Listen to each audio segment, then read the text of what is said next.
Le taux d'intérêt de la dette française atteint ce mardi son plus haut niveau depuis 2008 à 4,10%. Effectivement, bonjour Raphaël. C'est un taux que la dernière fois, la France avait vu dans des circonstances radicales, une grosse crise, la crise des subprimes.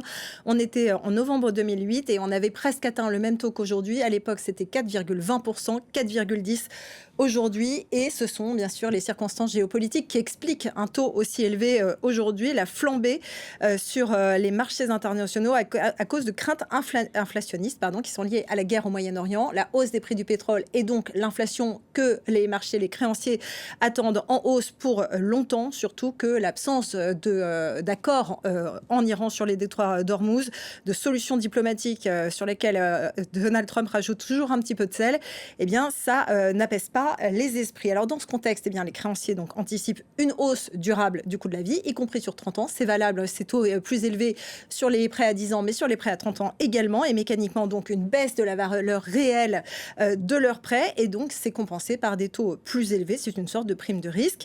La situation financière des pays auxquels les créanciers prêtent, eh bien ça compte également, ce qui explique que la France va emprunter donc à 4,10%. L'Allemagne, en revanche, emprunte beaucoup moins cher, à 3,26%.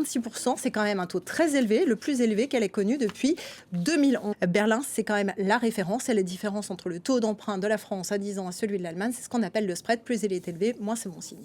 Au-delà du financement de la dette, se pose la question du déficit public.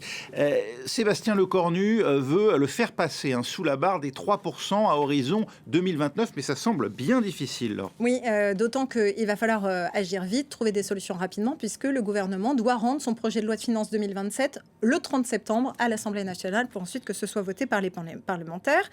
Et pour 2026, déjà, Sébastien Lecornu avait un objectif de ramener le déficit à 5% du PIB. Sauf que entre guerre au Moyen-Orient et incendie de forêt sous cet été en France, eh bien, on a fait beaucoup de dépenses en France. Et selon Rexecode, eh bien, le déficit devrait plutôt s'élever à 5,2% du PIB pour l'année 2026, le ramener à 4,9% en 2027, qui est l'objectif du gouvernement. Ça risque d'être très compliqué, même si ça paraît finalement assez peu ambitieux, puisqu'il faut rajouter à ces incendies, cette guerre au Moyen-Orient, un certain nombre d'éléments supplémentaires. Par exemple, une hausse très conséquente du budget des armées qui a été votée en 2026, plus 36 milliards à horizon 2030.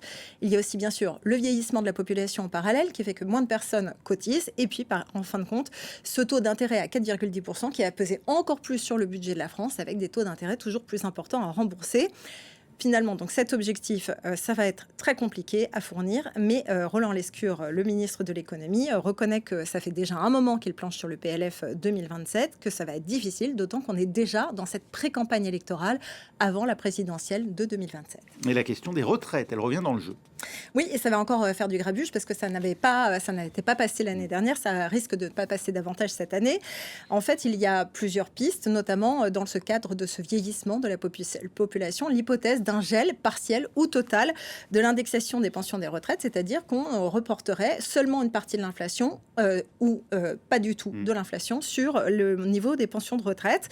Ça pourrait, dans le meilleur des cas, en poussant le potard le plus loin possible, faire économiser jusqu'à 6 milliards d'euros au gouvernement. Ça, c'est s'il y a une désindexation totale. Et on parle d'un seuil d'entrée pour cette désindexation à 3 000 euros brut mensuels, c'est-à-dire faire payer les retraités les plus riches. Ça n'a pas encore été confirmé par le gouvernement, mais effectivement, l'année dernière, Sébastien Lecornu avait déjà planché sur un budget de ce type pour geler les pensions des retraités, et ça pouvait à l'époque dégager 3,6 milliards d'euros. Là, ce serait encore plus important. Mais l'année dernière, le Premier ministre avait dû renoncer face à l'opposition du Parlement.